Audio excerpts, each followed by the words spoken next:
नमस्कार, मेरा नाम डॉक्टर रिंकी कपूर है। मैं एक त्वचा रोग विशेषज्ञ हूँ, मतलब स्किन स्पेशलिस्ट हूँ और द एस्थेटिक क्लिनिक्स नामक संस्था है जिसकी मैं संचालिका हूँ। ये जो क्लिनिक है ये स्किन और प्लास्टिक सर्जरी और कॉस्मेटिक सर्जरी में स्पेशलाइज करते हैं। तो आज हम बात करेंगे स्किन एलर्जीज के बारे में, जिसे हम नॉर्मल वर्ड्स में एलर्जी या एलर्जिक रिएक्शन करके जाना जाता है, जिसे उसके बारे में बात करेंगे।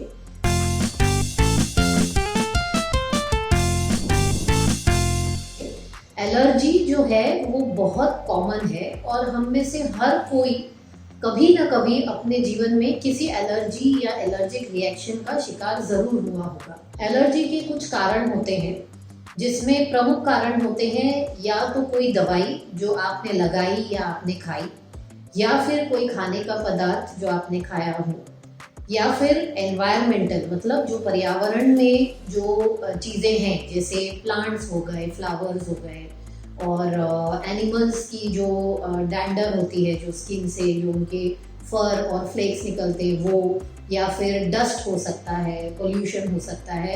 एक्चुअली देखा जाए तो हर किसी चीज़ से एलर्जी हो सकती है। कभी कभी धूप से एलर्जी होती है, जैसे आप धूप में जाते ही स्किन लाल हो जाती है, खुजली आने लगती है, तो वो धूप की एलर्जी होती है।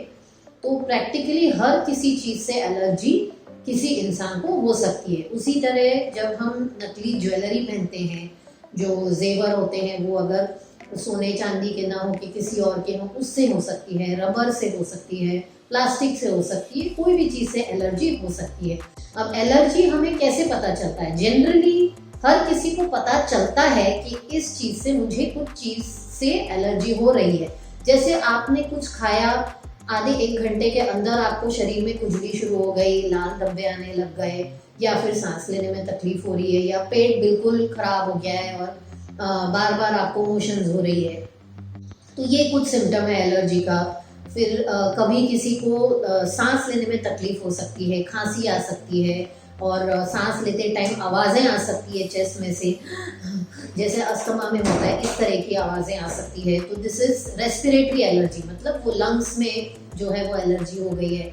किसी किसी को एलर्जी हो सकती है जिसमें आपके होंठ सूज सकते हैं, नाक के अंदर के टिश्यू सूज सकते हैं, तो सांस नहीं लिया जाता है, एकदम ऐसी हालत हो जाती है कि मरने की परिस्थिति हो जाए, इतनी सिवियर एलर्जीज भी होती हैं।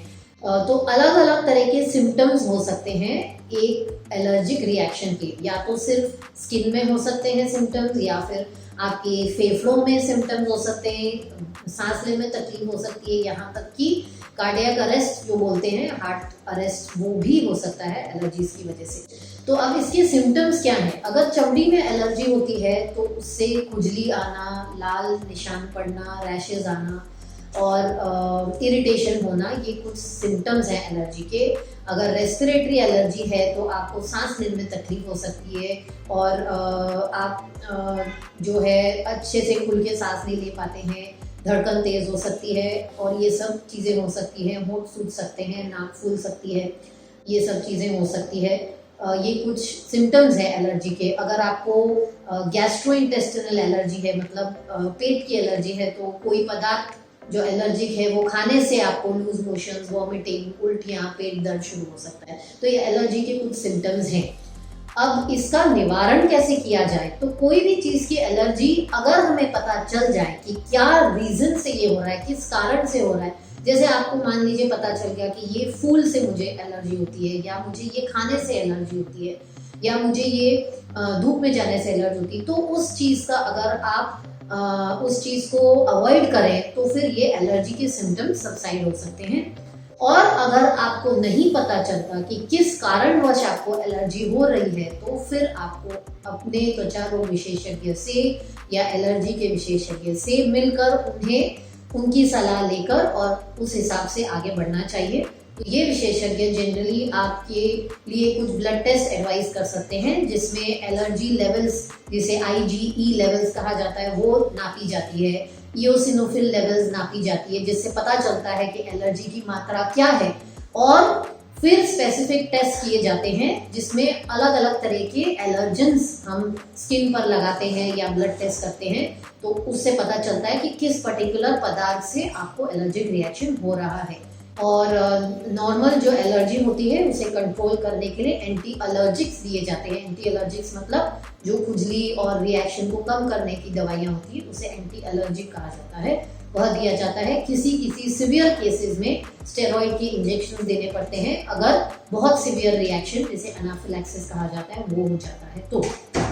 तो एलर्जी को जानना, वो किस वजह से हो रहा है उसको जानना बहुत ज़रूरी है, और उस हिसाब से अगर हम उसे अवॉइड करें या उसका ट्रीटमेंट ठीक से करें तो इसे हम कंट्रोल में ज़रूर ला सकते हैं। धन्यवाद।